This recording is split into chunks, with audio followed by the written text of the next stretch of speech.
Well, wherever you look, all over the world, whether it's the Maya of Central America, you look at South America, Africa, anywhere, the symbolism of the snake, the crocodile, the representation of the reptilian is there. You go into Europe, and the Illuminati created cathedrals like Notre Dame in Paris. You've got the stately homes of the aristocracy, etc., with the gargoyles, the reptilian figures. It's been in our face, but we just somehow have had a blind spot to see it.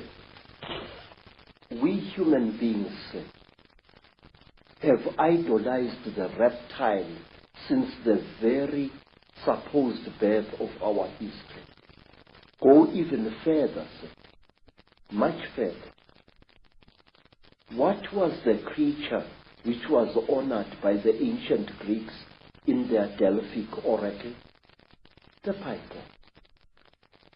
What is the creature that stands next to the figures of the goddess Athena? The python. No matter where you look, go to China, where I once went. Who are the principal characters who brought wisdom to humankind? Creatures, part snake and part human being. One of whom I remember correctly was called Nu, a word which occurs also in Africa, and her brother was Kwa, and sometimes it's turned into one creature, Nukwa, she. Everywhere we human beings have sacrificed our dignity as a species and attributed great intellect and great glory to reptiles, tortoises, turtles, lizards, snakes. Why? And even now, sir, our fascination with the reptile and the amphibian has not stopped. In fact, it's growing. The popularity of all those dinosaurs, in cartoon as well as in serious form, it makes me uneasy. If we could just pick up this line of bloodlines, which the Sumerian tablets talk about, which you talk about, the interbreeding of humanity, and how the accounts explain that these crossbreeds were put into the positions of royal ruling power, almost as like demigods, middlemen between the gods, the Chittahuli, the reptiles, and the people.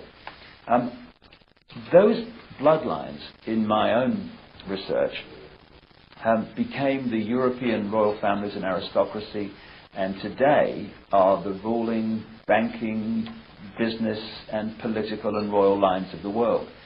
And the genealogy supports this increasingly. Is there a tradition also that the royal lines of Africa go back to the same source?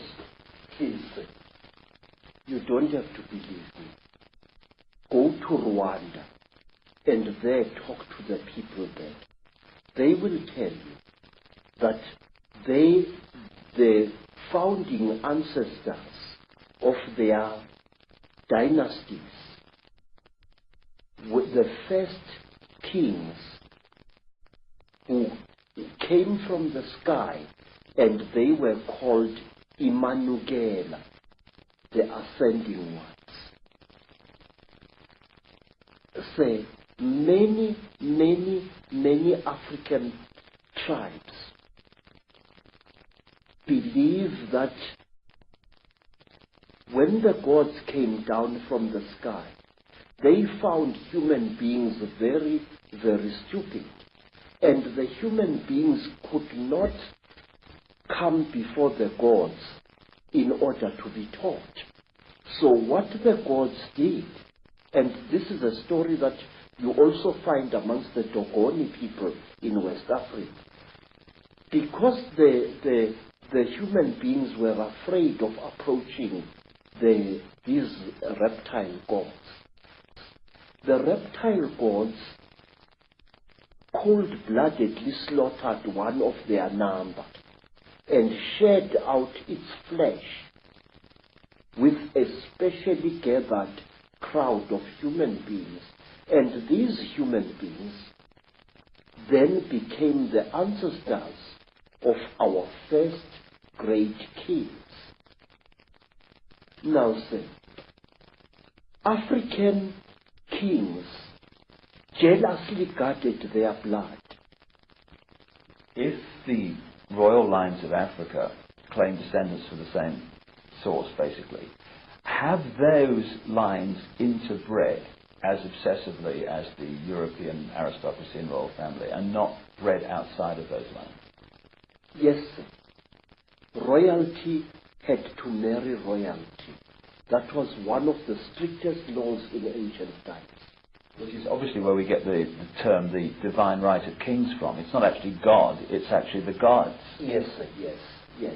Royalty intermarried with royalty. You were not allowed to take a commoner as your senior wife if you were a king. You could take commoners after your senior wife. After the genetics has been achieved. Yes, sir. Now, another thing, it is like the Sangomas. Very, very strictly speaking, a Sangoma who was sometimes viewed as a king or a queen was not allowed to marry outside her caste or his caste.